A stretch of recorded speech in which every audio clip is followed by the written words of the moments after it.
क्या आपके आसपास कोई ऐसा इंसान है जो सामने से बहुत अच्छा लगता है, आपकी बहुत तारीफ करता है, आपकी हर बात सुनता है, आपको महसूस कराता है कि वह आपको सबसे ज्यादा समझता है, लेकिन खुद को अजीब तरह से कमजोर, उलझा हुआ और दोषी महसूस करने लगते हैं। आप सोचते हैं, आखिर मेरे साथ हो क्या रहा है? अब जरा ध्यान से सोचिए, अगर कोई इंसान आपको नुकसान पहुंचा रहा हो तो क्या वह हमेशा गुस्सैल या डरावना दिखाई देगा? कई बार सबसे खतरनाक इंसान वही हो सकता है जिसे बाकी दुनिया बेहद अच्छा मानती है। वो आपका दोस्त हो सकता है, सहकर्मी, रिश्तेदार, आपका साथी, या कोई ऐसा इंसान जिस पर आपने सालों से भरोसा किया हो। और सबसे डरावनी बात, आप उसके जाल में फंसते समय शायद ये सोच रहे होंगे कि मुझे आखिरकार कोई ऐसा इंसान मिल गया है। इस वीडियो में हम ऐसे ही व्यवहारों को एक एक करके समझेंगे। कैसे कोई पहले आपका भरोसा जीतता है, फिर आपकी कमजोरियां जानता है, फिर आपको आपके अपने लोगों से दूर कर सकता है, और आखिर में आपको अपनी ही सोच पर शक करवाने लगता है। लेकिन वीडियो के अंत तक पहुंचना इसलिए जरूरी है क्योंकि आखिरी हिस्से में हम उन कुछ बेहद आसान संकेतों को जोड़ेंगे जिन्हें आप अपनी रोजमर्रा की जिंदगी में इस्तेमाल करके समझ सकते हैं कि कोई रिश्ता आपको मजबूत बना रहा है या धीरे धीरे आपको अपने नियंत्रण में ले रहा है। और शायद संकेतों को पहचानने के लिए आपको किसी के चेहरे पर खतरा ढूंढने की जरूरत नहीं पड़ेगी, क्योंकि असली संकेत उसके चेहरे पर नहीं, उसके व्यवहार में छिपे होते हैं। कभी आपने किसी ऐसे इंसान से मुलाकात की है जो पहली नजर में बहुत अच्छा लगा हो? वह बहुत ध्यान से आपकी बातें सुनता हो, आपकी तारीफ करता हो, आपको ऐसा महसूस कराता हो जैसे वो आपको बाकी लोगों से कहीं बेहतर समझता है। लेकिन कुछ समय बाद आपको उसके साथ रहते हुए अजीब बेचैनी महसूस होने लगे। आप समझ नहीं पाते कि समस्या आखिर है क्या, क्योंकि उसने आपके साथ खुलकर कुछ गलत किया भी नहीं होता। यही बात खतरनाक लोगों को पहचानना मुश्किल बनाती है। हर शिकारी डरावना नहीं दिखता, हर चालाक इंसान गुस्सैल नहीं होता, और हर खतरनाक व्यक्ति आपको पहली मुलाकात में खतरा महसूस नहीं कराता। कई बार सबसे बड़ा संकेत उसका गुस्सा नहीं, बल्कि उसका जरूरत से ज्यादा आकर्षक व्यवहार होता है। आज से हम इसी दुनिया को समझना शुरू करेंगे, एक ऐसी दुनिया जहां कुछ लोग दूसरे इंसानों की भावनाओं, कमजोरियों और भरोसे को अपने फायदे के लिए इस्तेमाल करते हैं। लेकिन शुरुआत करने से पहले एक जरूरी बात समझ लीजिए, किसी व्यक्ति को केवल कुछ आदतों के आधार पर मानसिक बीमारी या व्यक्तित्व विकार का नाम देना सही नहीं है। हम यहाँ किसी का निदान करने की कोशिश नहीं कर रहे, हम सिर्फ उन व्यवहारों को समझेंगे जिनसे हमें अपने आसपास के लोगों के साथ ज्यादा सावधान रहने में मदद मिल सकती है। क्योंकि असली सवाल यह नहीं है कि सामने वाला व्यक्ति क्या है, असली सवाल है वह आपके साथ क्या कर रहा है। मान लीजिए आपके कार्यालय में एक नया व्यक्ति आता है, पहले ही हफ्ते में वह सबसे मिलनसार बन जाता है। वह हर किसी की कमजोरी समझने की कोशिश करता है, किसे पदोन्नति चाहिए, कौन अपने विवाह से परेशान है, अपने मासूम की परेशानी में है, और कौन जल्दी तारीफ सुनकर प्रभावित हो जाता है। आपको लगेगा कि वह बहुत मिलनसार है, लेकिन कुछ लोगों को जानने के लिए नहीं, उन्हें इस्तेमाल करने के लिए समझते हैं। यहीं से पहली बड़ी बात सामने आती है। खतरनाक व्यक्ति को पहचानने का सबसे अच्छा तरीका उसके शब्द नहीं, क्योंकि शब्द व्यवहार देखना है।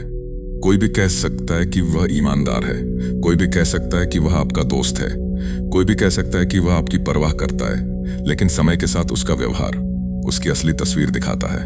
अब एक साधारण उदाहरण देखिए। एक दोस्त आपसे बार बार मदद मांगता है, पहली बार आपने मदद की, दूसरी बार भी की, तीसरी बार भी, लेकिन जब आपको उसकी जरूरत पड़ती है वह अचानक गायब हो जाता है। आप फिर भी उसे अच्छा दोस्त मानते रहते हैं। क्यों? क्योंकि हमारा दिमाग अक्सर इंसान के एक अच्छे व्यवहार को पकड़कर बाकी संकेतों को नजरअंदाज कर देता है, और आप उसकी 10 गलतियां भूल जाते हैं। वह एक बार आपकी तारीफ करता है और आप उसकी कई चालाकियों को नजरअंदाज कर देते हैं। इसे समझना बहुत जरूरी है। किसी व्यक्ति को उसकी सबसे अच्छी घड़ी से नहीं, उसके लगातार व्यवहार से पहचानिए। अब दूसरा संकेत देखिए। कुछ लोग आपकी निजी जिंदगी में घुसने की कोशिश करते हैं। पहली मुलाकात में ही वे बहुत निजी सवाल पूछने लगते हैं। आपके परिवार में क्या समस्या है, आपकी शादी कैसी चल रही है, आप कितना कमाते हैं, आपका सबसे बड़ा डर क्या है, आपके रिश्ते में क्या परेशानी है, आपको किस बात से सबसे ज्यादा दुख होता है। सामान्य बातचीत और ऐसी पूछताछ में फर्क होता है। सामान्य व्यक्ति आपकी सीमाओं का सम्मान करता है, लेकिन चालाक व्यक्ति आपकी कमजोर जगहों का नक्शा बना सकता है। वह आपकी जानकारी को याद रखता है, फिर सही समय आने पर उसी जानकारी का इस्तेमाल करता है। मान लीजिए आपने किसी सहकर्मी को बताया कि आपको अपने मालिक से डर लगता है। कुछ हफ्ते बाद वही व्यक्ति आपको कहता है, अगर तुमने मेरी बात नहीं मानी तो मैं यह बात। आपको समझ आता है कि आपकी निजी बात सिर्फ बातचीत नहीं थी, वह उसके पास एक हथियार बन चुकी है। यही कारण है कि हर नए व्यक्ति के सामने अपनी पूरी जिंदगी खोल देना समझदारी नहीं है। भरोसा धीरे धीरे बनना चाहिए, एक दिन में नहीं। तीसरी बात और भी दिलचस्प है।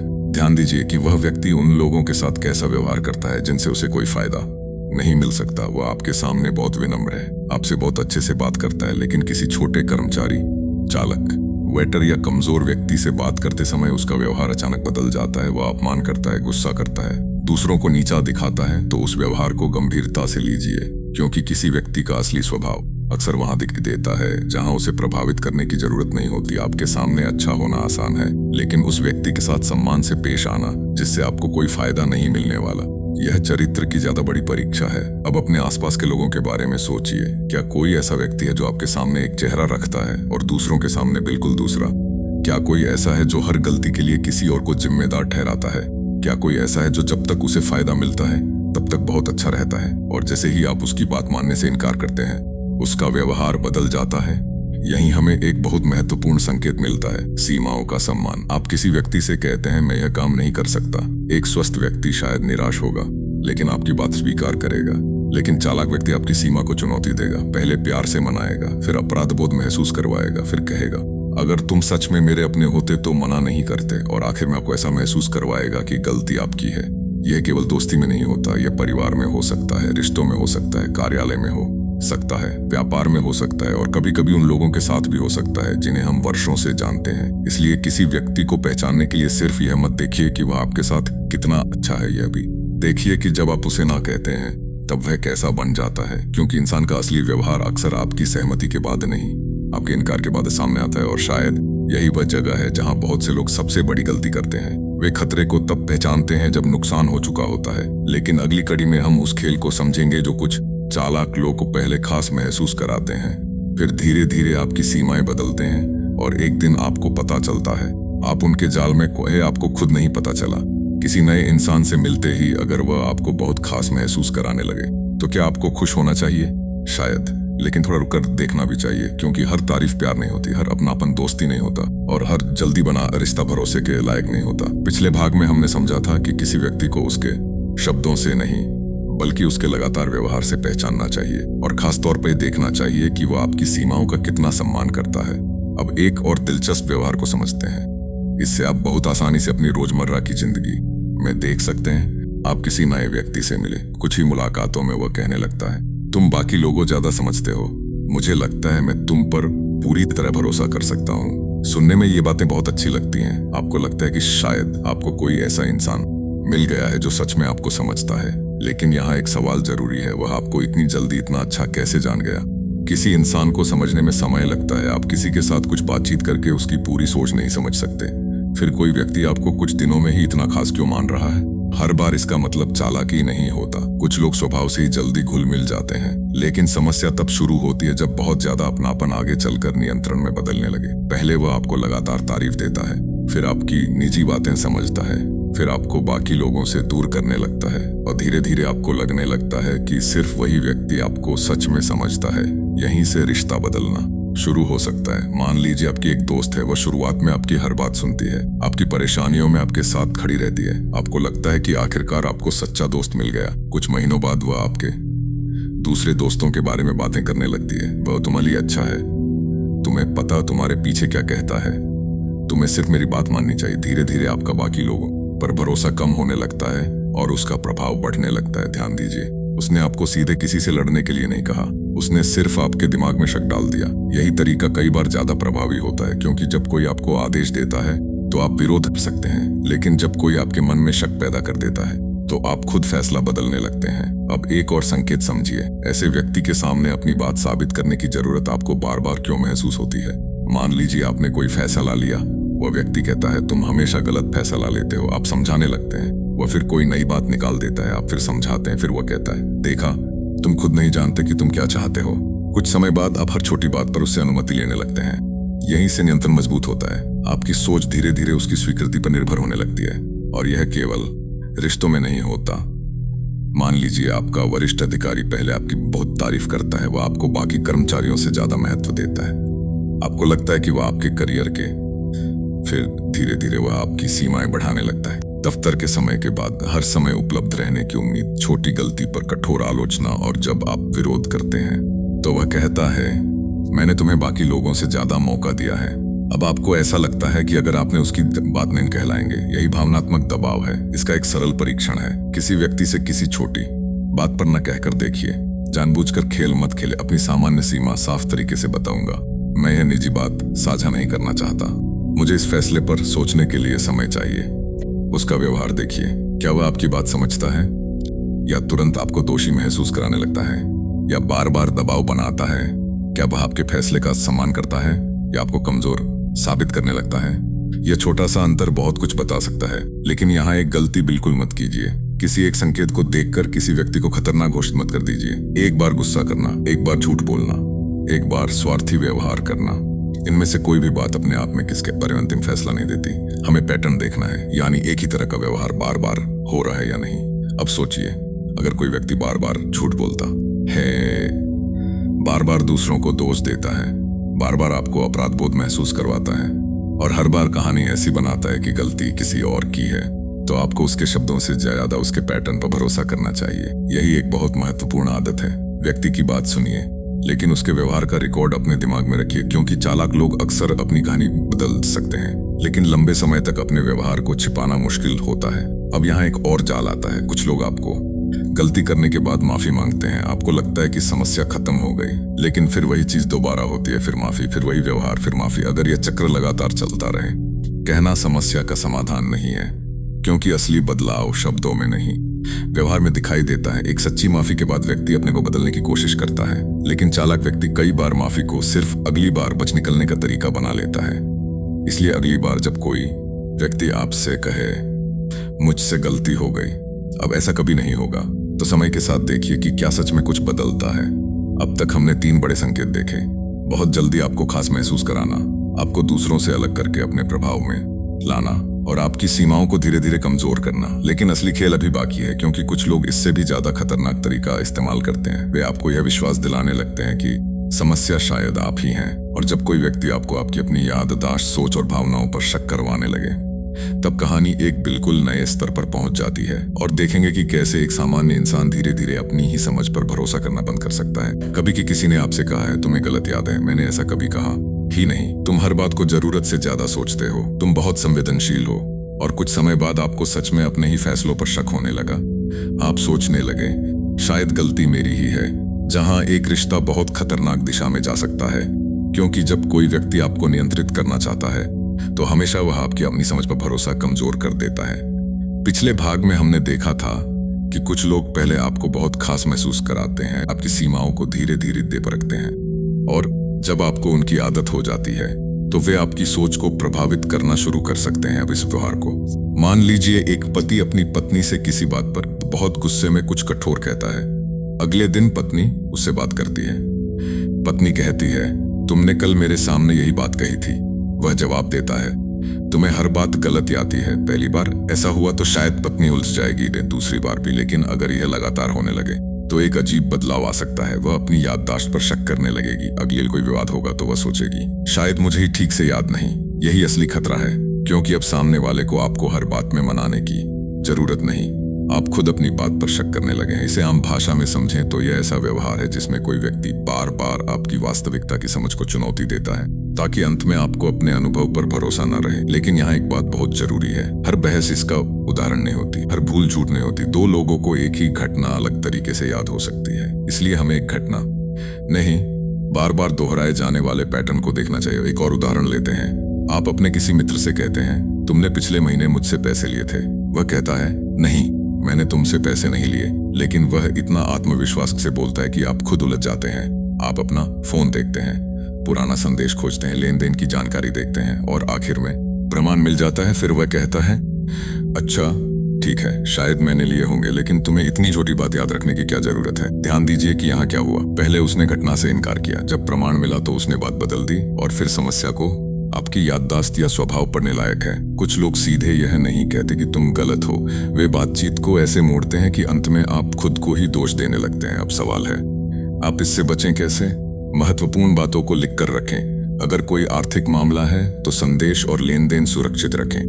अगर कार्यालय में कोई महत्वपूर्ण निर्णय हुआ है तो लिखित पुष्टि रखें। अगर किसी रिश्ते में बार बार एक ही विवाद हो रहा है तो अपनी भावनाओं और घटनाओं को निजी रूप से लिख सकते हैं। यह किसी के खिलाफ जासूसी करने के लिए, यह अपने अनुभव को साफ रखने के लिए है। दूसरा तरीका है बात को तथ्य और भावना में अलग करना। मान लीजिए कोई व्यक्ति आपसे कहता है, तुम्हें मेरी कोई परवाह नहीं। यह एक भावना या आरोप हो सकता है, लेकिन तथ्य क्या है? आपने पिछले सप्ताह उससे 2 बार बात की, आपने उसकी मदद की, आपने आज उसका फोन नहीं उठाया। अब दोनों चीजों को अलग कीजिए। भावना अपनी जगह है, तथ्य अपनी जगह। यह आदत आपको बहुत सी उलझनों से बचा सकती है। तीसरा, तरीका है किसी भरोसेमंद व्यक्ति से बात करना। कभी जब हम किसी मुश्किल रिश्ते में लंबे समय तक रहते हैं तो हमारी सोच उसी व्यक्ति के नजरिए से प्रभावित होने लगती है। बाहर का कोई शांत व्यक्ति स्थिति को ज्यादा साफ देख सकता है, लेकिन यहाँ भी सावधानी जरूरी है। हर व्यक्ति को अपनी निजी बात बताने की जरूरत नहीं। सिर्फ किसी ऐसे इंसान से बात करें जिस पर आपको और संकेत पर ध्यान दीजिए। कुछ लोग हर विवाद के बाद बातचीत का असली मुद्दा बदल देते हैं। आप कहते हैं, तुमने मेरे साथ झूठ क्यों, और तुमने पिछले साल मेरे साथ क्या किया था।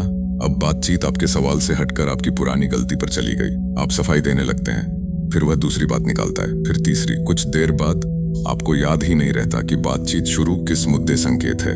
अगर कोई व्यक्ति हर बार अपनी गलती की चर्चा से बचने के लिए आपके पुराने दोष निकालने लगे तो ध्यान दीजिए, क्योंकि स्वचित में दोनों लोग मुद्दे पर रह सकते हैं। गलती हुई है तो उसे स्वीकार किया जा सकता है, माफी मांगी जा सकती है, समाधान निकाला जा सकता है। लेकिन अगर हर बातचीत अदालत बन जाए और सामने वाला हर बार आपको कटघरे में खड़ा कर दे तो रिश्ता थका देने वाला बन जाता है। अब यहाँ एक और गहरी बात है, ऐसे व्यवहार का असर सिर्फ उस समय नहीं होता जब बातचीत चल रही होती है। इसका असर आपके आत्मविश्वास पर पड़ता है। आप छोटे छोटे फैसले लेने से डरने लगते हैं। आप सोचते हैं, शायद मैं ज्यादा सोचता हूँ, शायद मुझे ही लोगों को समझना नहीं आता, शायद मैं ही बहुत संवेदनशील हूँ। और धीरे धीरे आप अपनी राय देने से पहले सामने वाले की प्रतिक्रिया के बारे में सोचने लगते हैं। यहीं से नियंत्रण और गहरा हो सकता है। लेकिन इसे समझने का एक आसान तरीका है।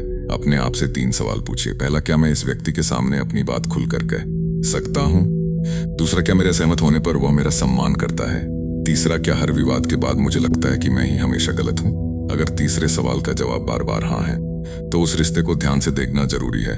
अब एक और बात, किसी व्यक्ति को केवल इसलिए खतरनाक मत मानिए क्योंकि वह बहस करता है। कुछ लोग बहस करने वाले होते हैं, कुछ लोग जिद्दी होते हैं, कुछ लोग भावनाओं को समझने में कमजोर होते हैं। हम यहाँ किसी पर कोई मानसिक लेबल लगाने की कोशिश नहीं कर रहे। हम सिर्फ यह सीख रहे हैं कि कौन सा व्यवहार हमारे लिए अस्वस्थ या जोखिम भरा हो सकता है। और शायद यही सबसे समझदार तरीका है। व्यक्ति का नाम भूल जाइए, उसके व्यवहार को देखिए। अब कल्पना कीजिए कि कोई व्यक्ति पहले आपको बहुत खास बनाता है, फिर आपको दूसरों से दूर करता है, फिर आपकी सीमाओं को तोड़ता है, फिर आपकी बातों से इनकार करता है और अंत में आपको यह विश्वास दिलाता है कि समस्या आपके अंदर ही है।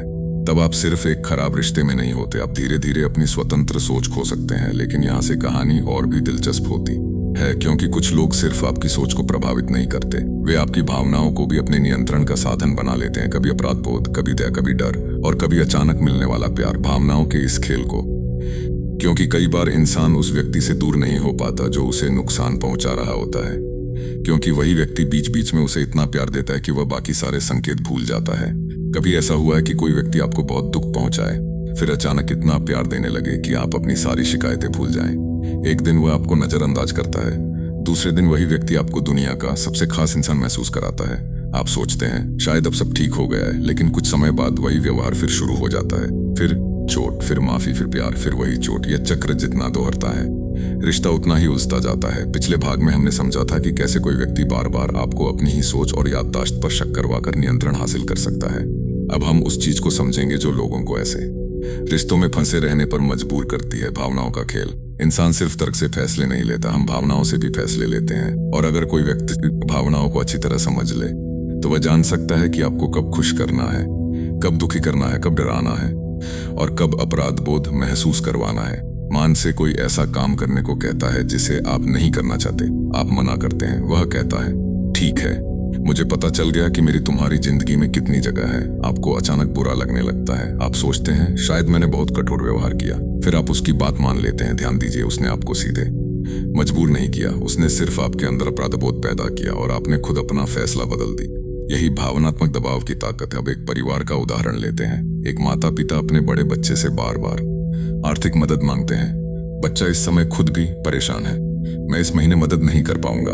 जवाब आता है, कोई बात नहीं, जब अपने ही काम नहीं आते तो किसी और से क्या उम्मीद करें। बच्चा अपराधबोध महसूस करता है, वह अपनी जरूरतों को पीछे कर देता है और पैसे भेज देता है। अगर यह एक बार हुआ तो यह सिर्फ एक भावुक प्रतिक्रिया हो सकती है, लेकिन अगर हर बार सीमा तय करते ही अपराध पैदा किया जाए तो एक पैटर्न बन सकता है। और तब आपको यह समझना जरूरी है कि सामने वाला आपकी जरूरत नहीं, आपकी कमजोरी का इस्तेमाल कर रहा है। अब यहाँ एक बहुत महत्वपूर्ण अंतर है। किसी को अपनी भावनाएं बताना और किसी की भावनाओं का इस्तेमाल करना एक जैसी चीजें नहीं है। एक स्वस्थ व्यक्ति कह सकता है, तुम्हारे मना करने से मुझे दुख हुआ, यह ईमानदार भावना है। लेकिन एक चालाक व्यक्ति कह सकता है, अगर तुमने मेरी बात नहीं मानी तो इसका मतलब है कि तुम्हें मेरी कोई परवाह नहीं। यह फैसला आपके ऊपर डाल देता है। अब आपको उसकी भावनाओं की जिम्मेदारी उठानी पड़ती है। और यही वह जगह है जहां आपको रुककर सोचना चाहिए, क्या मैं इस व्यक्ति की भावनाओं का सम्मान कर रहा हूं या उनकी भावनाओं का जिम्मेदार बना दिया गया हूं। दोनों में बहुत बड़ा फर्क है। आप किसी की नाराजगी को समझ सकते हैं, लेकिन उसकी नाराजगी को शांत करना आपकी जिम्मेदारी नहीं है, खासकर जब वो आपकी उचित सीमा के कारण पैदा हुई हो। अब प्यार की बात करते हैं। कुछ रिश्तों में शुरुआत बहुत तेज होती है, बहुत सारी तारीफ, लगातार संदेश, हर समय बात करने की इच्छा, महंगे उपहार, भविष्य की बड़ी बातें। तुम्हारे जैसा कोई नहीं मिला, मुझे लगता है मैं तुम्हें वर्षों से जानता हूँ, मैं तुम्हारे बिना नहीं रह सकता। सुनने में यह सब बहुत खूबसूरत लग सकता है और कभी कभी यह बिल्कुल सच्चा भी हो सकता है। इसलिए फिर वही बात याद रखिए, एक संकेत से निष्कर्ष मत निकालिए, के साथ व्यवहार देखिए। क्या सामने वाला आपकी गति का सम्मान करता है? क्या वह आपकी अपनी जिंदगी को जगह देता है? क्या वह आपके दोस्त और परिवार का सम्मान करता है? क्या वह आपकी असहमति स्वीकार कर सकता है? क्या वह आपकी सीमाओं का सम्मान करता है? अगर प्यार बहुत तेज है लेकिन सम्मान बहुत कम है तो सावधान होना समझदारी है, क्योंकि प्यार का सबसे अच्छा प्रमाण उसकी तीव्रता नहीं, उसकी स्थिरता है। जो व्यक्ति आज आपको बहुत प्यार करता है और कल आपको अपमानित करता है, फिर परसों माफी मांगता है और अगले सप्ताह वही व्यवहार दोहराता है, वह भावनात्मक स्थिरता नहीं दिखा रहा। अब सोचिए कि यह कर इतना शक्तिशाली क्यों होता है? क्योंकि इंसान को उम्मीद बहुत मजबूत तरीके से बांधती है। जब कोई आपको चोट पहुंचाने के बाद फिर प्यार देता है तो आपका दिमाग अच्छे पल को पकड़ लेता है। अब स्वयं वह हमेशा ऐसा नहीं है, उसके अंदर अच्छा इंसान भी है। जब वह होता है तो बहुत अच्छा होता है, और यही सोच आपको रिश्ता छोड़ने से रोक सकती है। आप खराब व्यवहार को नहीं, अच्छे समय की वापसी का इंतजार करने लगते हैं। यही एक महत्वपूर्ण सवाल पूछना चाहिए, आप किसी व्यक्ति के अच्छे दिनों से रिश्ता चला रहे हैं या उसके सामान्य व्यवहार से? क्योंकि हर इंसान कभी ना भी अच्छा हो सकता है, लेकिन रिश्ता उस समय पहचाना जाता है जब चीजें मुश्किल हो, जब सामने वाला नाराज हो, जब उसे आपकी बात पसंद ना आए, जब आप उसे ना कहें, जब उसे आपसे कोई फायदा ना मिले। यही समय चरित्र दिखाता है। अब एक और भावनात्मक हथियार है दया। कुछ लोग अपनी हर गलती के बाद अपनी जिंदगी की कठिनाइयां बताने लगते हैं। मेरे साथ बचपन में बहुत बुरा हुआ, मुझे किसी ने कभी प्यार नहीं, सबने मुझे धोखा दिया। हो सकता है उनकी कहानी सच हो, और अगर सच है तो निश्चित रूप से सहानुभूति की जरूरत है। लेकिन एक बात याद रखिए, किसी व्यक्ति का दुख उसके गलत व्यवहार का लाइसेंस नहीं बन जाता। किसी का कठिन अतीत उसके व्यवहार को समझने में मदद कर सकता है, लेकिन वह आपको उसके गलत व्यवहार को हमेशा सहने के लिए मजबूर नहीं करता। आप सहानुभूति रख सकते हैं और फिर भी सीमा तय कर सकते हैं, और फिर भी उससे दूरी बना सकते हैं। आप किसी की परेशानी को स्वीकार कर सकते हैं और फिर भी उसके लिए जिम्मेदार बनने से इनकार कर सकते हैं। यह भावनात्मक मजबूती है। अब इसे रोजमर्रा की जिंदगी में कैसे लागू करें? जब भी कोई व्यक्ति आपको किसी काम के लिए दबाव, तुरंत जवाब मत दीजिए। कहिए, मुझे सोचने के लिए थोड़ा समय चाहिए। यह छोटा सा वाक्य बहुत शक्तिशाली है। क्यों? क्योंकि भावनात्मक दबाव अक्सर जल्दी फैसले करवाता है। अगर कोई कहता है अभी फैसला करो, अगर तुम मुझसे प्यार करते हो तो अभी साबित करो, अभी नहीं किया तो फिर कभी मत करना, तो तुरंत फैसला लेने की जरूरत नहीं है। एक कदम पीछे हटी, शांत होइए, सोचिए और खुद से पूछिए, अगर अपराध बोध और डर हटा दिया जाए तो क्या मैं फिर भी यही फैसला करूंगा? अगर जवाब बदल जाता है तो आपको शायद अपने फैसले पर दोबारा विचार करना चाहिए। अब तक हमने देखा कि चालाक व्यक्ति आपकी सोच को प्रभावित कर सकता है, आपकी सीमाओं को कमजोर कर सकता है, आपको अपराध बोध दे सकता है और प्यार या दया का इस्तेमाल करके आपको उसी चक्र में वापस ला सकता है। लेकिन अगली समस्या और भी मुश्किल है, क्योंकि कुछ लोग सिर्फ आपकी भावनाओं को नियंत्रित नहीं करते, वे आपको धीरे धीरे आपके अपने लोगों से दूर करना शुरू कर देते हैं। और जब आपके आसपास कोई नहीं बचता जो उनकी बात पर सवाल उठा सके, तब उनका प्रभाव कई गुना बढ़ जाता है। कि किसी व्यक्ति का आपको परिवार, दोस्तों और बाकी दुनिया से धीरे धीरे अलग करना इतना खतरनाक क्यों हो सकता है? क्योंकि कभी कभी सबसे बड़ा लाल संकेत यह नहीं होता कि कोई आपको क्या कह रहा है, बल्कि यह होता है कि वह आपको किन लोगों से दूर कर रहा है। क्या होगा अगर कोई व्यक्ति आपको नुकसान पहुंचा रहा हो, लेकिन आपको यह एहसास ही न होने दे कि वह आपको नुकसान पहुंचा रहा है? धमकाता नहीं, आपको कमरे में बंद नहीं करता, वह बस इतना करता है कि धीरे धीरे आपके आसपास के लोगों पर आपका भरोसा कम कर देता है। पहले एक दोस्त से दूरी, फिर परिवार के किसी सदस्य से, पुराने साथियों से, और कुछ समय बाद आपके पास बात करने के लिए सिर्फ वही एक व्यक्ति बचता है। यहीं से उसका प्रभाव बहुत बढ़ सकता है।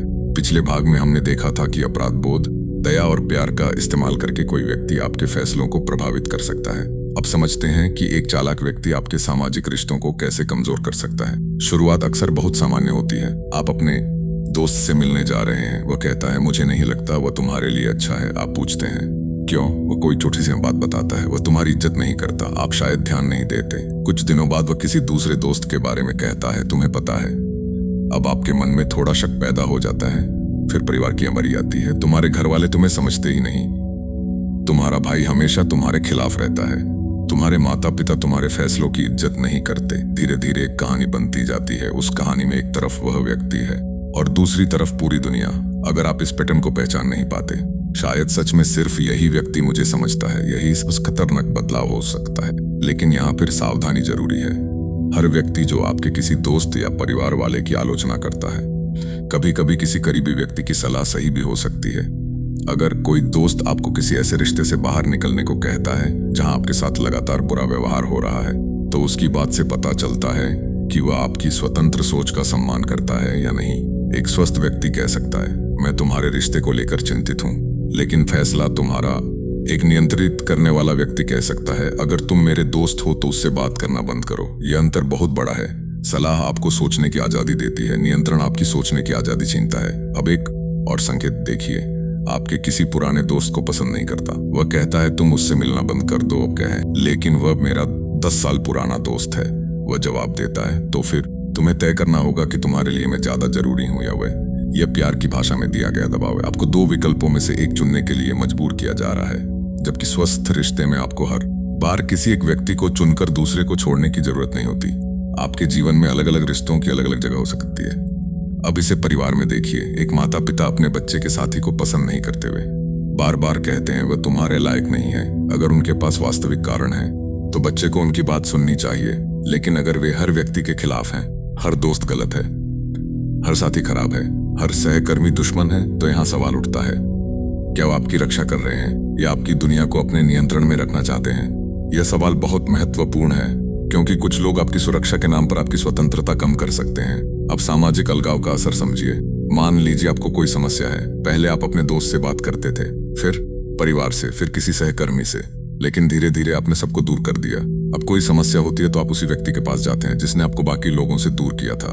अब आपके पास उसकी बात को चुनौती देने वाला कोई नहीं है। तुम गलत सोच रहे हो तो आपके पास दूसरा नजरिया नहीं है। अगर वह कहता है सब लोग तुम्हारे खिलाफ हैं, तो आपके पास इसे जांचने वाला कोई नहीं है। यही कारण है कि स्वस्थ रिश्तों में भी अपने अलग रिश्ते बनाए रखना जरूरी है। एक अच्छा रिश्ता आपकी पूरी दुनिया नहीं बनना चाहिए। आपके अपने दोस्त हो सकते हैं, अपना परिवार हो सकता है, अपनी रुचियां हो सकती हैं, अपना समय हो सकता है, अपनी पहचान हो सकती है। किसी रिश्ते में प्यार का मतलब यह नहीं कि आपकी बाकी जिंदगी खत्म हो जाए। अब एक बहुत आसान सवाल है, क्या इस व्यक्ति के साथ आने के बाद आपकी दुनिया बड़ी हुई है या छोटी? इस सवाल पर ध्यान दीजिए। अगर किसी रिश्ते के कारण आप ज्यादा आत्मविश्वासी बने हैं, आप नए लोगों से जुड़ रहे हैं, आप अपने लक्ष्य पूरे कर रहे हैं, आपकी स्वतंत्रता बनी हुई है, तो यह अच्छा संकेत हो सकता है। लेकिन अगर धीरे धीरे आप दोस्तों से दूर हो गए, अपनी पसंद छोड़ दी, हर फैसला लेने से पहले सामने वाले की अनुमति लेने लगे, और आपको लगता है कि उसके बिना आप किसी के नहीं हैं, तो यह गंभीर चेतावनी हो सकती है। अब यहाँ एक छोटी सी गलती लोग अक्सर करते हैं। वे सोचते हैं वह मुझे नियंत्रित नहीं करता, वह तो बस मेरी परवाह करता है। लेकिन परवाह और नियंत्रण में बहुत बड़ा अंतर है। परवाह कहती है मुझे तुम्हारी चिंता है, नियंत्रण कहता है मेरी चिंता के अनुसार तुम्हें क्या करना चाहिए। परवाह आपकी सीमा को स्वीकार करती है, नियंत्रण सीमा को चुनौती देता है। परवाह आपको मजबूत बनाती है, नियंत्रण आपको निर्भर बनाता है। अब एक उदाहरण, आपको एक नई नौकरी मिलती है। आपका साथी कहता है मुझे खुशी है, लेकिन मुझे नहीं लगता तुम्हें वहां जाना चाहिए। आप पूछते हैं क्यों? वह कहता है वहां बहुत लोग हैं, मुझे उन पर भरोसा नहीं। आप सोचते हैं कि शायद वह जलन के कारण ऐसा कह रहा है, लेकिन कुछ महीनों बाद वह आपकी नौकरी छोड़ने के लिए दबाव बनाने लगता है। फिर आपके दोस्तों पर सवाल, फिर आपके कपड़ों पर, फिर आपके फोन पर, फिर आपके समय पर। हर चीज का नियंत्रण धीरे धीरे बढ़ता जाता है। और समस्या यह है कि हर कदम अपने आप में छोटा लगता है, लेकिन जब आप पीछे मुड़कर देखते हैं तो पता चलता है कि आपकी पूरी जिंदगी बदल चुकी है। इसीलिए खतरनाक व्यवहार हमेशा एक बड़े विस्फोट के साथ शुरू नहीं होता। कई बार वह छोटी छोटी सीमाओं को पार करके आगे बढ़ता है। इसलिए आपको एक आदत बनानी चाहिए।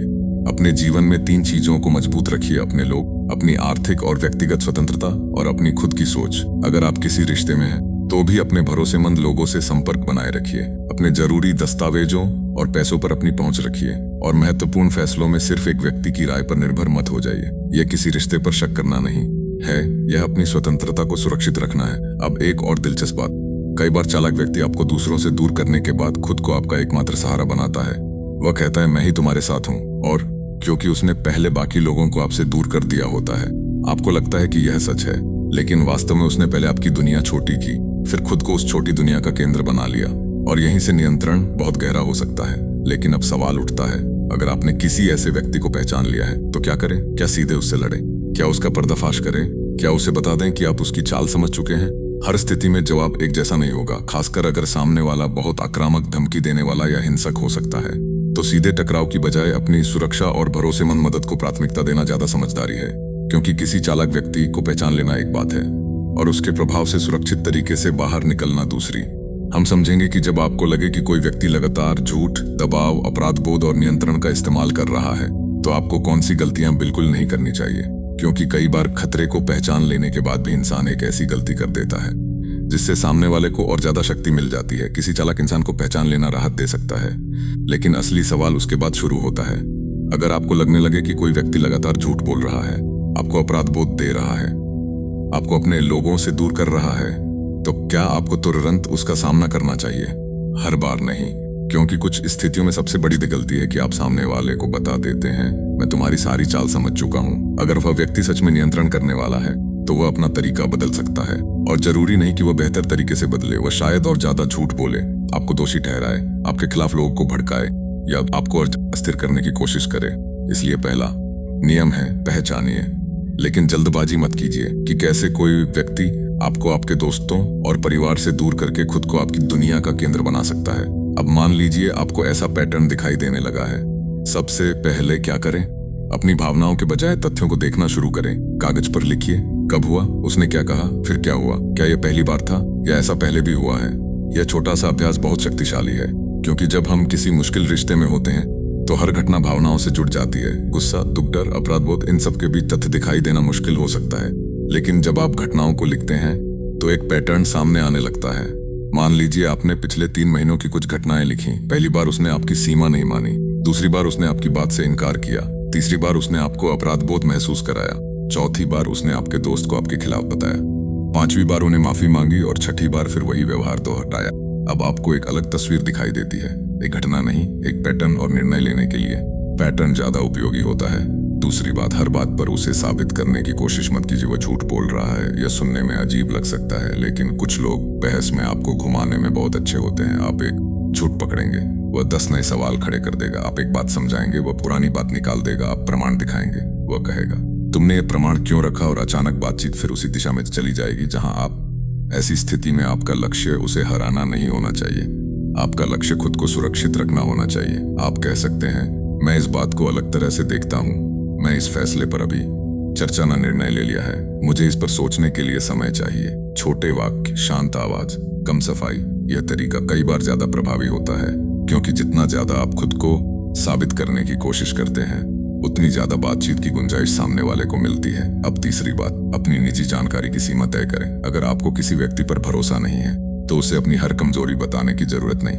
आपके आर्थिक हालात, आपके पास कितने पैसे हैं, आपकी पारिवारिक समस्याएं, आपके डर, आपके पुराने रिश्ते, आपके भविष्य की योजनाएं, ये सब जानकारी हर व्यक्ति के लिए जरूरी नहीं है। भरोसा धीरे धीरे बनाया जाता है, और भरोसा बनाने का सबसे अच्छा तरीका है समय। लंबे समय तक व्यक्ति का व्यवहार देखना। चौथी बात बहुत महत्वपूर्ण है, अपने भरोसेमंद लोगों से संपर्क में तोड़िए। अगर कोई बार कह रहा है तुम्हें अपने परिवार से दूर रहना चाहिए, दोस्त तुम्हारे लायक नहीं है, किसी पर भरोसा मत करो, तो रुक कर सोचिए, जब आपकी पूरी सामाजिक दुनिया कमजोर हो जाती है तो किसी एक व्यक्ति का प्रभाव बहुत बढ़ सकता है। अगर आपको किसी रिश्ते को लेकर भ्रम है तो किसी भरोसेमंद और समझदार व्यक्ति से बात कीजिए, लेकिन केवल उसी व्यक्ति से नहीं जो आपकी हर बात पर हाँ कहे। ऐसे इंसान से बात करें जो जरूरत पड़ने पर आपसे असहमत भी हो सके, क्योंकि आपको प्रशंसक नहीं, साफ नजर वाला व्यक्ति चाहिए। अपनी आर्थिक स्वतंत्रता को गंभीरता से ले। पैसा सिर्फ पैसा नहीं होता, यह कई बार निर्णय लेने की आजादी भी देता है। अगर आपका बैंक खाता किसी और के नियंत्रण में है, आपकी सारी आय किसी दूसरे व्यक्ति के पास जाती है, आपके जरूरी दस्तावेज किसी और के पास हैं, या आपको हर छोटी जरूरत के लिए किसी से अनुमति लेनी पड़ती है, तो आपकी स्वतंत्रता कमजोर हो सकती है। इसलिए अपनी जरूरी आर्थिक जानकारी और दस्तावेजों तक अपनी पहुंच बनाए रखना समझदारी है। यह केवल खराब रिश्तों के लिए नहीं है, हर वयस्क व्यक्ति के लिए यह एक अच्छी आदत है।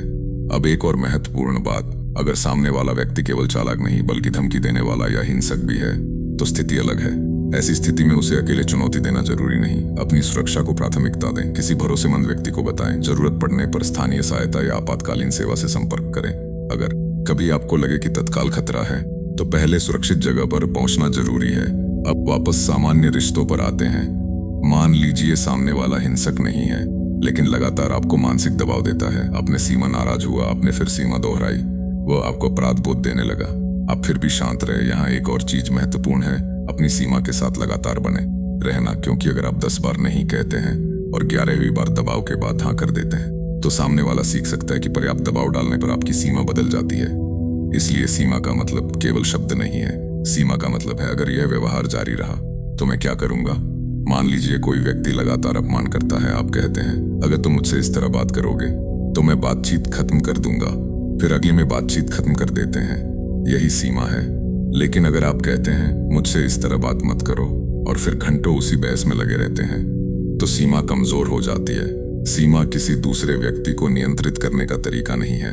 आप ये नहीं कह रहे तुम ऐसा कभी नहीं कर रहे हैं, अगर तुम ऐसा करोगे तो मैं यह करूंगा। यानी आप दूसरे व्यक्ति के व्यवहार को नियंत्रित नहीं कर सकते, लेकिन अपनी प्रतिक्रिया को नियंत्रित कर सकते हैं। यह सोच आपको बहुत मजबूत बनाती है। अब मान लीजिए आप किसी ऐसे व्यक्ति से दूरी बनाना चाहते हैं जो आपको लगातार नुकसान पहुंचा रहा है। आपको हर बात का अंतिम जवाब देना जरूरी नहीं, हर झूठ का पर्दाफाश करना जरूरी नहीं, हर आरोप का जवाब देना जरूरी नहीं। कभी कभी सबसे मजबूत जवाब होता है दूरी, कम बातचीत, कम निजी जानकारी, स्पष्ट सीमाएं और अपनी जिंदगी पर वापस ध्यान। लेकिन एक समस्या फिर आती है, जब आप दूरी बनाना शुरू करेंगे तो सामने वाला शायद अचानक बहुत बदल जाए। वह कह सकता है मैं सब ठीक कर दूंगा और तो तुम्हारे बिना मैं बर्बाद हो जाऊंगा। मैं सच में बदल गया हूँ। यहाँ भावनाओं में बहना आसान है, इसलिए शब्दों के बजाय समय को देखिए। सच्चा बदलाव कुछ दिनों की माफी से नहीं, लगातार बदले हुए व्यवहार से दिखाई देता है। अगर कोई व्यक्ति सच में बदल रहा है तो उसे आपकी सीमाओं का सम्मान करने में भी बदलाव दिखाई देगा। उसे हर बार आपको मनाने की जरूरत नहीं होगी। वह अपनी गलती की जिम्मेदारी लेगा और अपने व्यवहार को लंबे समय तक बदलेगा। अब तक हमने एक पूरी तस्वीर बनानी शुरू कर दी है। हमने देखा कैसे कोई व्यक्ति शुरुआत में बहुत आकर्षक लग सकता है, कैसे वह जल्दी भरोसा बना सकता है, कैसे आपकी निजी जानकारी जमा कर सकता है, कैसे आपकी सीमाओं को परख सकता है, कैसे आपको अपराध बोध पर शक करवा सकता है और कैसे आपको बाकी लोगों से दूर करके अपना प्रभाव बढ़ा सकता है। लेकिन अभी एक बहुत महत्वपूर्ण सवाल बाकी है, क्या ऐसे व्यक्ति को सिर्फ उसके व्यवहार से पहचाना जा सकता है या फिर हमें उसके व्यक्तित्व के पीछे छिपे कुछ और संकेत भी समझने चाहिए। किसी व्यक्ति के अंदर सहानुभूति, जिम्मेदारी और पछतावे की कमी की तरफ इशारा कर सकते हैं, लेकिन इस हिस्से में सबसे जरूरी मानसिक नाम देना आपका काम नहीं है। आपका काम है यह देखना कि उसके साथ रहने से आपकी जिंदगी सुरक्षित, स्वतंत्र और स्वस्थ रह रही है या नहीं। क्योंकि कभी कभी इंसान आखिर है क्या, सही सवाल होता है, उसके व्यवहार का मेरी जिंदगी पर असर क्या हो रहा है। क्या आपने कभी किसी ऐसे इंसान को देखा है जो गलती करने के बाद भी बिल्कुल सामान्य रहता है, फिर ऐसे व्यवहार करता है जैसे कुछ हुआ ही नहीं। आप उम्मीद करते हैं कि उसे पछतावा होगा, लेकिन उसके चेहरे पर कोई चिंता नहीं। वह शायद यह भी कह देता है उसकी गलती थी, उसे इतना बुरा नहीं किया जो जरूरी था। और आप सोचने लगते हैं क्या इस व्यक्ति को सच में समझ नहीं आ रहा कि उसने क्या किया। यहीं से हमें एक महत्वपूर्ण चीज समझनी होगी। इंसान के व्यवहार को समझने के लिए सिर्फ यह देखना काफी नहीं कि वह दूसरों के साथ क्या करता है, यह भी देखना जरूरी है कि वह अपने किए हुए काम की जिम्मेदारी कैसे।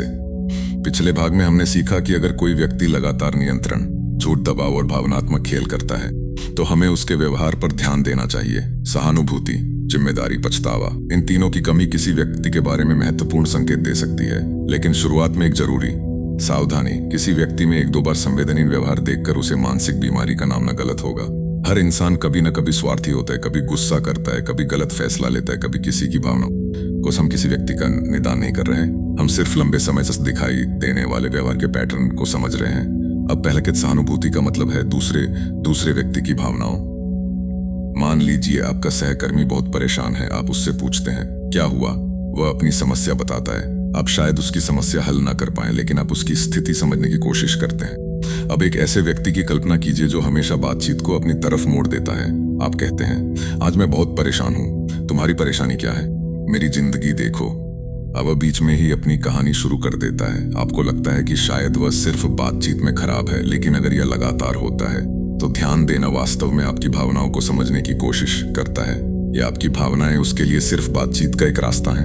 अब दूसरा संकेत है दूसरों की पीड़ा को छोटा समझना। मान लीजिए किसी व्यक्ति ने किसी कर्मचारी को अपमानित किया। आप कहते हैं तुमने उससे बहुत कठोर बात की। वह कहता है उसे इसकी आदत होनी चाहिए, या वह इतना कमजोर है तो इसमें मेरी क्या गलती है। सोच अगर बार बार दिखाई दे तो इसे नजरअंदाज नहीं करना चाहिए, क्योंकि स्वस्थ व्यक्ति कम से कम यह समझ सकता है उसके व्यवहार का असर दूसरे पड़ा है। वह असहमत हो सकता है, लेकिन दूसरे की भावना को पूरी तरह बेकार नहीं मानता। अब तीसरी चीज जिम्मेदारी। लेकिन गलती के बाद इंसान का व्यवहार बहुत कुछ बताता है। मान लीजिए आपने किसी दोस्त से कठोर बात कर दी। आप बाद में सोचते हैं मुझसे गलत हुआ, आप माफी मांगते, हैं और अगली बार कोशिश करते हैं कि ऐसा ना हो, ये जिम्मेदारी है। लेकिन कुछ लोग हर गलती के बाद एक नया दोषी ढूंढ लेते हैं। मैंने ऐसा इसलिए किया क्योंकि उसने मुझे मजबूर किया। अगर उसने मुझे गुस्सा नहीं दिलाया होता तो मैं ऐसा नहीं करता। लेकिन कोई मेरी मजबूरी नहीं देखता। ध्यान दीजिए, वह अपने व्यवहार का कारण बता रहा है लेकिन जिम्मेदारी नहीं ले रहा। कारण और जिम्मेदारी अलग चीजें हैं। किसी के साथ बुरा बचपन हुआ हो सकता है, किसी ने उसे धोखा दिया हो सकता है, किसी पर बहुत दबाव रहा हो सकता है। ये बातें उसके व्यवहार को समझने, लेकिन इसका मतलब यह नहीं कि वह दूसरों को नुकसान पहुंचाने के लिए जिम्मेदार नहीं है। अब एक बहुत उपयोगी सवाल है, जब कोई व्यक्ति गलती करता है तो क्या वह कहता है मैंने गलत किया या देखो मुझे ऐसा करने पर मजबूर किसने किया? पहला व्यक्ति अपने व्यवहार को देख रहा है, दूसरा व्यक्ति जिम्मेदारी बाहर भेज रहा है। अब पछतावे की बात करते हैं। पछतावा केवल माफ करना कह देना नहीं है। सच्चे समय आमतौर पर तीन चीजें दिखाई देती हैं। पहली, व्यक्ति मानता है कि उसने गलत किया। दूसरी, वह समझने की कोशिश करता है कि उसकी वजह से दूसरे व्यक्ति को क्या नुकसान हुआ। तीसरी, वह अपना व्यवहार बदलने की कोशिश करता है। अगर कोई व्यक्ति हर बार यही करता है, गलती, माफी, कुछ समय अच्छा व्यवहार, फिर वही गलती, फिर माफी, तो हमें सिर्फ माफी नहीं, बदलाव देखना चाहिए। यही कारण है कि किसी व्यक्ति के शब्दों से ज्यादा उसका इतिहास महत्वपूर्ण है। अब इसे एक प्रबंधक बार बार अपने कर्मचारियों को सबके सामने अपमानित करता है। हर बार बाद में कहता है मुझसे थोड़ा ज्यादा हो गया, लेकिन अगले महीने फिर वही माफी, फिर वही व्यवहार। ऐसी स्थिति में माफी ने क्या बदला? कुछ नहीं। इसलिए सिर्फ ये मत देखिए कि कोई व्यक्ति माफी मांगता है या नहीं, देखिए कि माफी के बाद उसका व्यवहार कितना बदलता है। अब एक और महत्वपूर्ण संकेत है कमजोर लोगों के प्रति व्यवहार। किसी व्यक्ति को समझना हो तो देखिए कि वह उन लोगों के साथ कैसा व्यवहार करता है जिनसे उसे कोई फायदा नहीं मिलने वाला। वह अपने मालिक के सामने बहुत विनम्र है, लेकिन अपने नीचे काम करने वाले कर्मचारी से अपमानजनक भाषा में बात करता है। वह बड़े लोगों को बहुत सम्मान देता है, लेकिन किसी ऐसे व्यक्ति को आसानी से नीचा दिखा देता है जो उसका विरोध नहीं कर सकता। यह दोहरा व्यवहार बहुत कुछ बता सकता है, क्योंकि असली चरित्र अक्सर वहां दिखाई देता है जहां सामने वाले से कुछ हासिल करने की जरूरत नहीं होती। अब एक और संकेत, क्या वह दूसरों की सफलता से खुश हो सकता है? मान लीजिए आपके दोस्त को पदोन्नति मिलती है। एक सामान्य प्रतिक्रिया हो सकती है, बहुत अच्छा, तुमने मेहनत की थी। उसे तो व्यक्ति तुरंत कहता है उसमें ऐसा क्या खास है, मालिक को खुश करके आगे बढ़ गया होगा। अगर किसी व्यक्ति को हर सफल इंसान को छोटा साबित करना जरूरी लगता है, लेकिन अगर इसके साथ लगातार ईर्ष्या, अपमान और दूसरों को नीचे खींचने का व्यवहार भी जुड़ा हो, तो यह एक ऐसा पैटर्न है जिस पर ध्यान देना चाहिए। कुछ चालाक लोग सहानुभूति की भाषा बहुत अच्छी तरह बोल सकते हैं। वे कहेंगे मैं तुम्हारी भावनाएं समझता हूँ, मैं बहुत संवेदनशील इंसान हूँ। लेकिन शब्दों से ज्यादा महत्वपूर्ण है क्या उनका व्यवहार उस दावे से मेल खाता है। अगर कोई व्यक्ति खुद को बहुत दयालु बताता है लेकिन बार बार दूसरों की सीमाओं को तोड़ता है, तो उसके शब्दों से ज्यादा उसके व्यवहार पर भरोसा कीजिए। क्योंकि कोई भी व्यक्ति अपने बारे में एक कहानी बना सकता है, लेकिन लंबे समय तक उसका व्यवहार उस कहानी को छिपा नहीं सकता। अब अपने आसपास के लोगों के, क्या कोई ऐसा व्यक्ति है जो कभी अपनी गलती स्वीकार नहीं करता? हर समस्या में कोई दूसरा दोषी होता है, दूसरों की भावनाओं का मजाक उड़ाता है, माफी मांगता है लेकिन व्यवहार नहीं बदलता। और जब कोई कमजोर स्थिति में होता है तो उसका फायदा उठाता है। अगर हाँ, तो आपको उस व्यक्ति पर कोई मानसिक लेबल लगाने की जरूरत नहीं। बस इतना समझना काफी है कि उसके साथ सीमाएं स्पष्ट रखना जरूरी हो सकता है। और शायद यही इस पूरी चर्चा की सबसे महत्वपूर्ण बात है। आपको किसी व्यक्ति का रहस्य सुलझाना जरूरी नहीं है। आपको बस यह समय के साथ रहने के बाद आप कैसा महसूस करते हैं और आपकी जिंदगी पर उसका क्या असर पड़ रहा है। क्या आप लगातार तनाव में रहते हैं? क्या आपको अपनी हर बात समझानी पड़ती है? क्या आप उसके सामने ना कहने से डरते हैं? क्या आप उसकी गलती के बाद भी खुद को दोषी मानते हैं? क्या आप अपने दोस्तों और परिवार से दूर हो रहे हैं? क्या आपका आत्मविश्वास कम हो रहा है?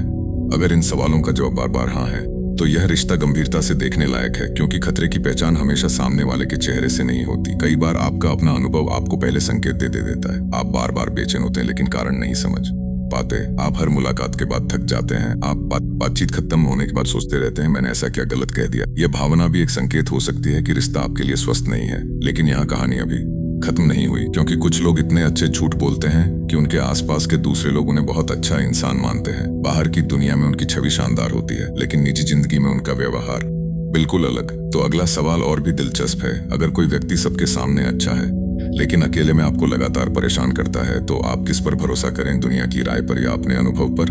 और देखेंगे कि कैसे कुछ लोग अपने लिए इतनी अच्छी छवि बना लेते हैं कि जब आप उनके व्यवहार की शिकायत करते हैं, लेकिन वह तो बहुत अच्छा इंसान है, तुम्हें उससे समस्या कैसे हो सकती है? क्या कभी आपके साथ ऐसा हुआ है कि आप किसी इंसान के व्यवहार से परेशान हो, लेकिन जब आपने किसी और को बताया तो उसने कहा वह ऐसा कर ही नहीं इंसान है, सब उसके बारे में इतना अच्छा बोलते हैं, और अचानक आपको अपने ही अनुभव पर शक होने लगा? यही स्थिति बहुत उलझाने वाली होती है, क्योंकि तरफ आपका निजी अनुभव है, पूरी दुनिया की उस व्यक्ति के बारे में बनी हुई अच्छी छवि। और जब दोनों एक दूसरे से बिल्कुल अलग हों तो किस पर भरोसा करें? यही हमें एक बहुत जरूरी बात समझनी है। हर इंसान हर व्यक्ति के सामने एक जैसा व्यवहार नहीं करता। कोई अपने मालिक के सामने बहुत विनम्र हो सकता है, दोस्तों के सामने मजाकिया, परिवार के सामने जिम्मेदार, किसी खास व्यक्ति के साथ बेहद नियंत्रित करने वाला। इसका मतलब यह नहीं कि हर दोहरे व्यवहार वाला व्यक्ति खतरनाक है। इंसान अलग अलग परिस्थितियों में अलग तरह से व्यवहार करते हैं, लेकिन अगर कोई व्यक्ति लगातार अपनी सार्वजनिक छवि और निजी व्यवहार के बीच बहुत बड़ा अंतर रखता है तो उस पैटर्न को नजरअंदाज नहीं करना चाहिए। मान लीजिए आपके कार्यालय में एक व्यक्ति है, सब उसे बहुत पसंद करते हैं, वह सबके जन्मदिन याद रखता है, सबकी मदद करता है, मालिक के सामने बहुत विनम्र है, बैठकों में बहुत समझदार बातें करता है। लेकिन जब आप दोनों अकेले होते हैं, आपकी गलतियां बढ़ा चढ़ा कर बताता है, आपकी जानकारी अपने फायदे के लिए इस्तेमाल करता है, और जब आप विरोध करते हैं तो कहता है तुम बहुत असुरक्षित हो। अब अगर आप किसी सहकर्मी से शिकायत करेंगे क्योंकि उसने उस व्यक्ति का दूसरा चेहरा देखा ही नहीं है।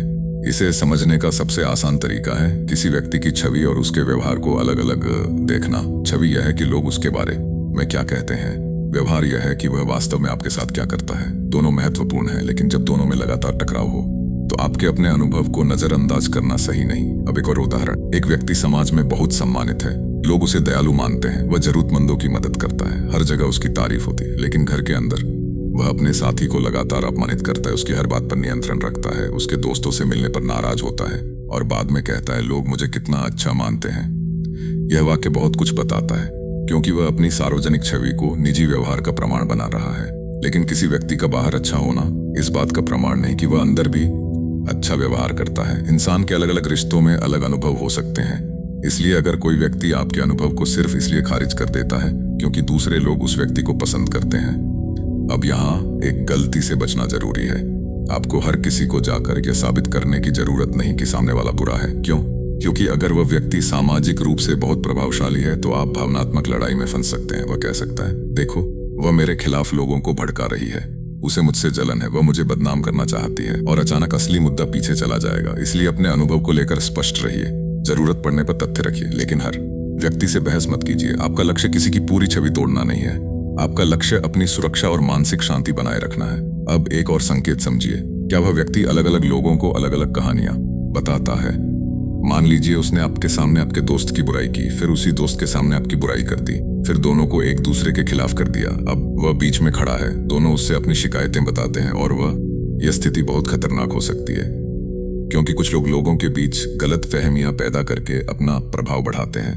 उन्हें फायदा तब मिलता है जब दूसरे लोग आपस में सीधे बात नहीं कर। इसलिए जब भी किसी के बारे में कोई गंभीर बात सुने, तुरंत फैसला लेने से पहले सोचिए, क्या मैंने संबंधित व्यक्ति से सीधे बात की है या मैं सिर्फ किसी तीसरे व्यक्ति की कहानी सुन रहा हूँ? यह सवाल आपको कई अनावश्यक विवादों से बचा सकता है। अब इसे एक रिश्तेदार आपके दूसरे रिश्तेदार के बारे में कहता है, वह तुम्हारे खिलाफ है, आप नाराज होते हैं, फिर दूसरे रिश्तेदार से बात नहीं करते। कुछ महीनों बाद आपको पता चलता है कि उसने ऐसा कभी कहा ही नहीं था। अब दो लोगों के बीच महीनों की दूरी सिर्फ एक गलत जानकारी के कारण बन गई। इसलिए एक सरल नियम याद रखिए, गंभीर आरोप सुनकर प्रतिक्रिया देने से पहले सीधे स्रोत तक पहुंचिए। अब वापस उस दोहरे चेहरे पर आते हैं। कुछ लोग बाहर बहुत आकर्षक होते हैं, उनमें आत्मविश्वास होता है, वे अच्छी तरह बोलते हैं, लोगों को हंसाते हैं, सही समय पर सही बात कहते हैं, और यही कारण है कि लोग उनके बारे में अच्छी राय बना लेते हैं। लेकिन आकर्षण चरित्र का प्रमाण नहीं है। कोई व्यक्ति बहुत अच्छा बोल सकता है और फिर भी खराब व्यवहार कर सकता है। कोई बहुत आत्मविश्वासी हो सकता है और फिर भी दूसरों की सीमाओं का सम्मान न करता हो। कोई बहुत सामाजिक हो सकता है और फिर भी निजी रिश्तों में स्वार्थी हो सकता है। इसलिए किसी व्यक्ति की बोलने की क्षमता को उसके चरित्र से अलग रखिए। अब एक बहुत उपयोगी परीक्षण है, उस व्यक्ति के बारे में उसके बराबर शक्ति वाले लोग क्या कहते हैं, उससे ऊपर वाले लोग क्या कहते हैं, उससे नीचे काम करने वाले लोग क्या कहते हैं, उसके पुराने दोस्त क्या कहते हैं, उसके पूर्व साथी क्या कहते हैं। यह कोई अंतिम प्रमाण नहीं है, लेकिन अगर अलग अलग जगहों पर एक जैसा पैटर्न दिखाई देता है, मान लीजिए उसके हर पुराने रिश्ते में एक ही कहानी है, सब लोग पागल, हर पूर्व साथी गलत था, हर पुराना दोस्त धोखेबाज था, हर नौकरी में मालिक बेवकूफ था, एक दो बार ऐसा होना सामान्य है। लेकिन अगर व्यक्ति के जीवन में हमेशा हर समस्या के लिए दूसरे लोग जिम्मेदार हों, तो सवाल उठना स्वाभाविक है, क्या सच में हर बार दुनिया गलत थी या वह व्यक्ति अपनी भूमिका देखने से बच रहा है? यही जिम्मेदारी का सवाल है। अब एक और बहुत महत्वपूर्ण बात, अगर आपको किसी व्यक्ति का निजी व्यवहार परेशान कर रहा है तो खुद को यह कहकर बहुत अच्छा मानते हैं आपको किसी रिश्ते में बने रहने के लिए जनता की अनुमति की जरूरत नहीं है। अगर कोई व्यक्ति आपके लिए अस्वस्थ है, भले ही बाकी लोग उसे पसंद करते हो, आपको किसी पर मानसिक बीमारी का लेबल लगाने की जरूरत नहीं। आपको सिर्फ अपनी सीमा तय करने का अधिकार चाहिए, और यही हमें अगले हिस्से की तरफ ले जाता है। अब तक हमने पहचाना व्यवहारात्मक दबाव, सीमाओं का उल्लंघन, सामाजिक अलगाव, जिम्मेदारी की कमी और सार्वजनिक छवि और निजी व्यवहार के बीच का अंतर। लेकिन एक आखिरी और बहुत महत्वपूर्ण सवाल, हम इन सभी संकेतों को अपनी रोजमर्रा की जिंदगी में कैसे इस्तेमाल करें बिना हर इंसान पर शक किए? क्योंकि अगर आप हर झूठ को खतरा समझने लगेंगे और हर अलग राय वाले व्यक्ति को शिकारी मानने लगेंगे, तो आप खुद भी एक गलत दिशा में जा सकते हैं। सुरक्षित रहने का मतलब हर किसी पर शक करना नहीं है। सुरक्षित रहने का मतलब है भरोसा करना, लेकिन खुली रखकर। हम एक ऐसी सरल व्यवस्था बनाएंगे जिससे आप दोस्ती, परिवार, रिश्ते और काम की जगह पर लोगों को बेहतर तरीके से समझ सकें, बिना डर के, बिना हर किसी को संदिग्ध मानने के और बिना अपनी इंसानियत खोए। क्या हर झूठ बोलने वाला इंसान खतरनाक होता है? क्या हर स्वार्थी व्यक्ति शिकारी होता है? क्या हर गुस्सा करने वाला इंसान आपको नुकसान पहुंचाना चाहता है? नहीं।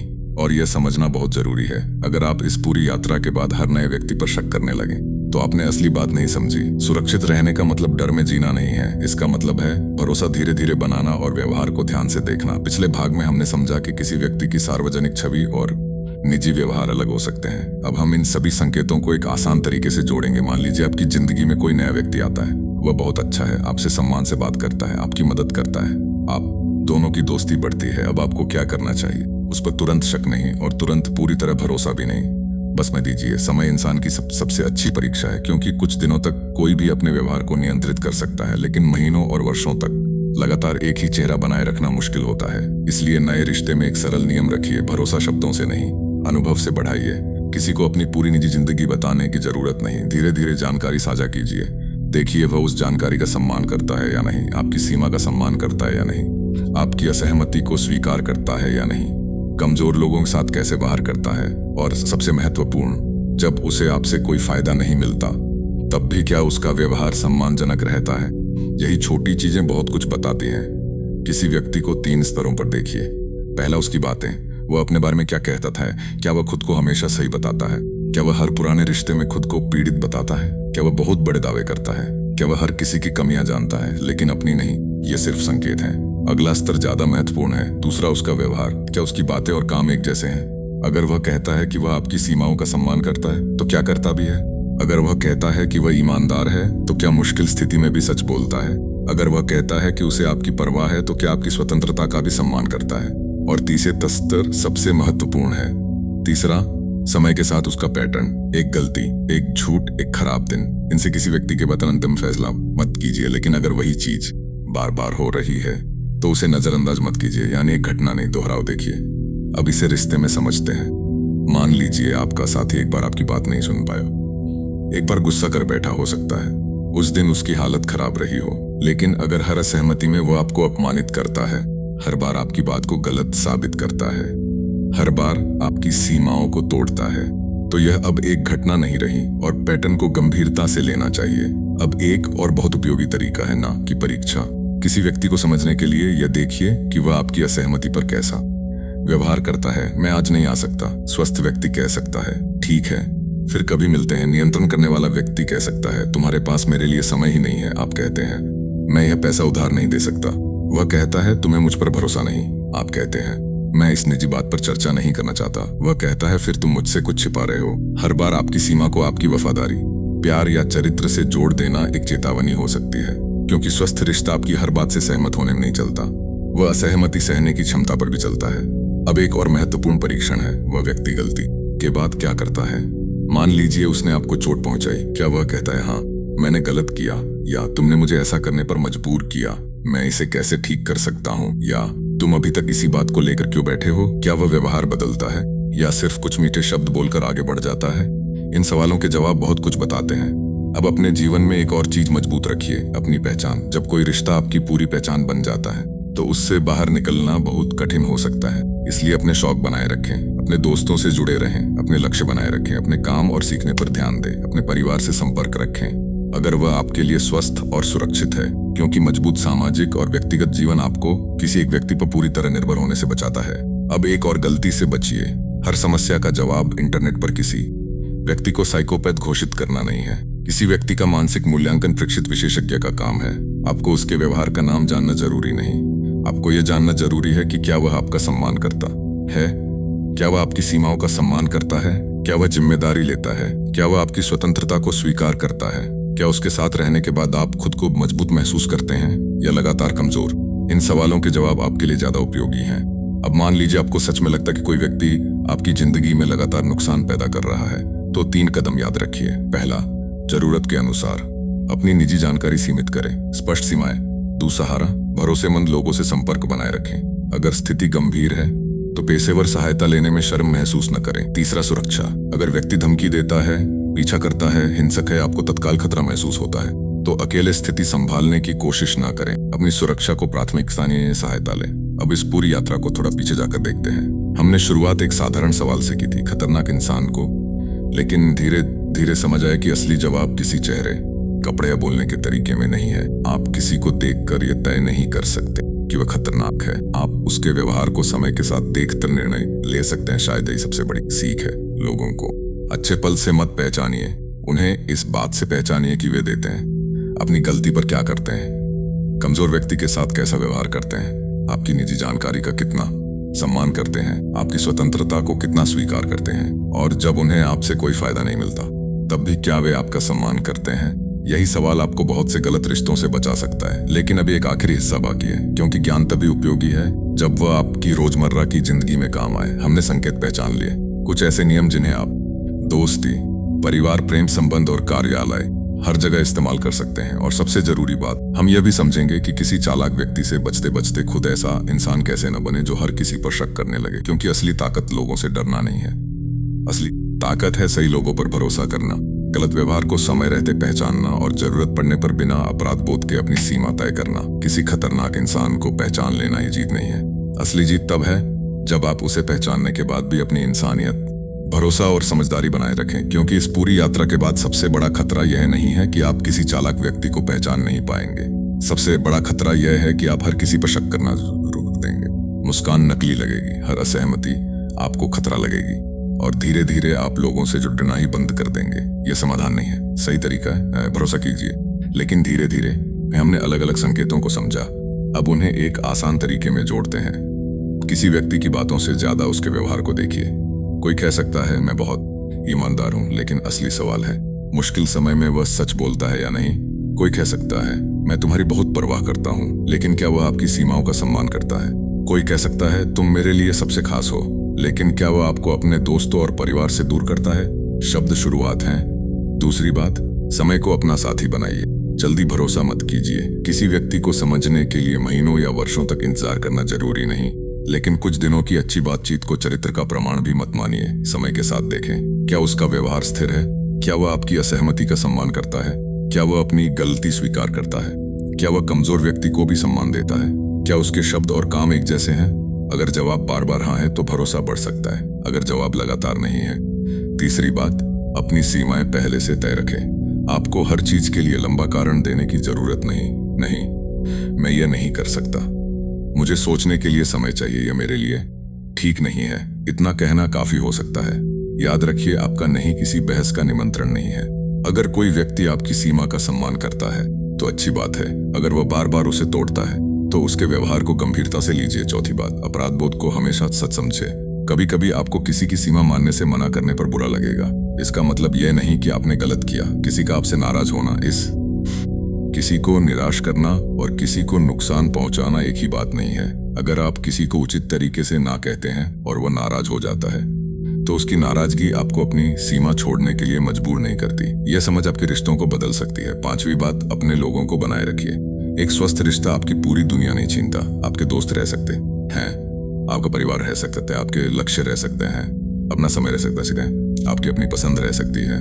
अगर कोई रिश्ता धीरे धीरे आपकी पूरी दुनिया को छोटा करता जा रहा है तो रुक कर देखिए कि ऐसा क्यों हो रहा है, खासकर तब जब वही व्यक्ति खुद को आपकी दुनिया का एकमात्र सहारा बनाना चाहता हो। छठी बात, पैटर्न को पहचानिए। एक गलती को पैटर्न मत बनाइए। एक झूठ से किसी व्यक्ति का, एक गुस्से से किसी को खतरनाक मत मानिए, लेकिन बार बार होने वाली चीजों को भी नजरअंदाज मत कीजिए।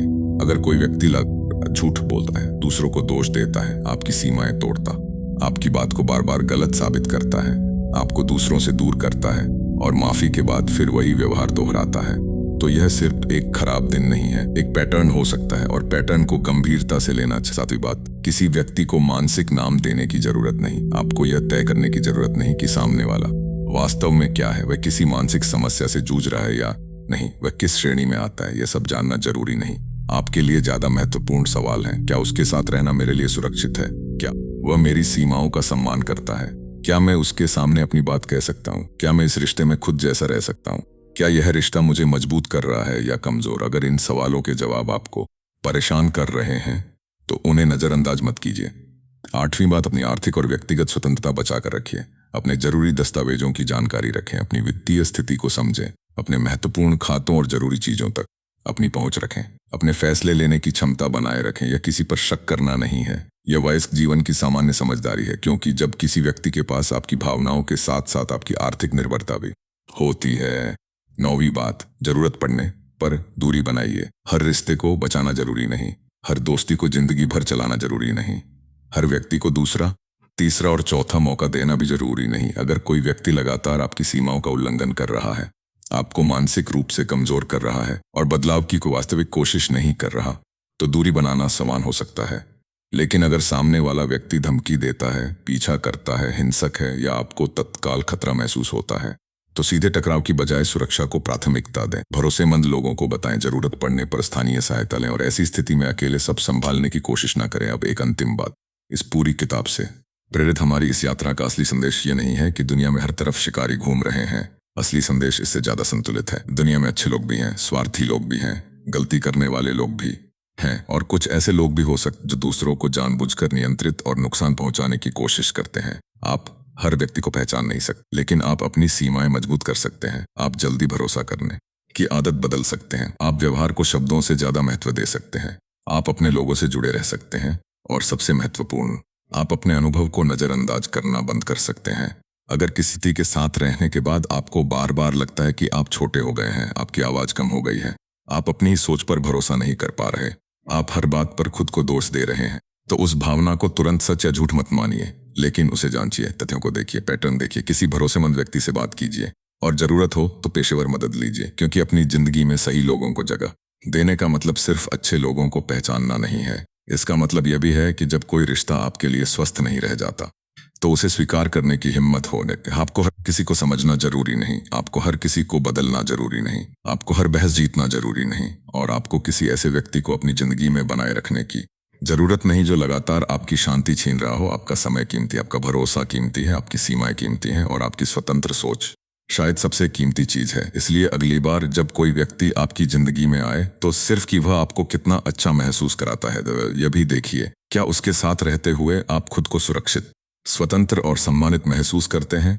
क्योंकि सच्चा रिश्ता आपको छोटा नहीं करता, वह आपको अपने जैसा बने रहने की जगह देता है। सच्ची दोस्ती आपको बाकी दुनिया से नहीं काटती, वह आपकी दुनिया को और मजबूत बनाती है। और सच्चा भरोसा अंधा नहीं होता, वह समय, व्यवहार और सम्मान से बनता है। आखिर में बस एक बात, डर कर मत जिए, लेकिन अपनी आंखें बंद करके भी मत जिए, दिल से भरोसा कीजिए।